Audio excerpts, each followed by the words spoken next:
രുഗിനിപ്പുഴയുടെ കടത്തുകാരനായിരുന്നു കരടിമാമൻ. ആളൊരു വലിയ ജാങ്കോ തമാശക്കാരനൊക്കെ ആയിരുന്നു. ആ വലിയ പുഴയിലൂടെ അങ്ങോളം ഇങ്ങോളം യാത്ര ചെയ്യാൻ കാട്ടിലെ താമസക്കാർ ഉപയോഗിച്ചിരുന്ന ഒരേ ഒരു കടത്തുതോണിയായിരുന്നു ജാങ്കോ അമ്മാവൻ്റേത്. വർഷങ്ങളായി ജാങ്കോ പണി തുടങ്ങിയിട്ട് ഇപ്പോഴും ആ പഴകിയ തോണി തന്നെയാണ് കടത്തിന് ഉപയോഗിച്ചുകൊണ്ടിരുന്നത്. ജാങ്കോ അമ്മാവന് നീന്താൻ അറിയാവുന്നതിനാൽ ജാങ്കോയ്ക്ക് വലിയ പേടിയൊന്നും ഉണ്ടായിരുന്നില്ല. എങ്കിലും കാട്ടിലെ മൃഗങ്ങൾ മിക്കവാറും പേടിച്ചായിരുന്നു തോണിയിലുള്ള സവാരി. അവരുടെയൊക്കെ പേടി കണ്ട് ജാങ്കോ അമ്മാവൻ എപ്പോഴും അവരെ ട്രോളുന്നത് പതിവായിരുന്നു.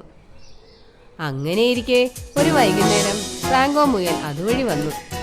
ജാങ്കോ അമ്മാവന്റെ വലിയ കൂട്ടുകാരനായിരുന്നു ഫ്രാങ്കോ മുയൽ.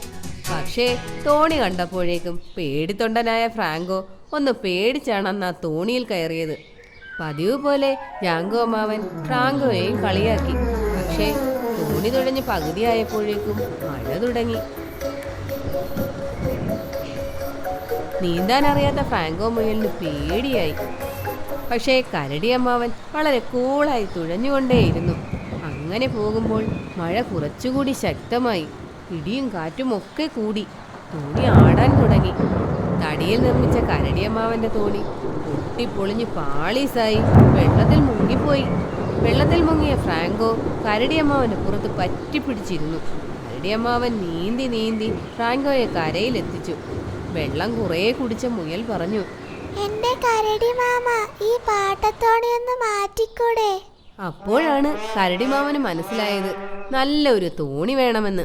അങ്ങനെ കുറുക്കനാശാരിയെ കണ്ട് നല്ലൊരു തോണി കരടിമാമൻ ഉണ്ടാക്കി. അതിനുശേഷം കുറെ പേർക്ക് സുഖമായി ആ തോണിയിൽ യാത്ര ചെയ്യാനായി.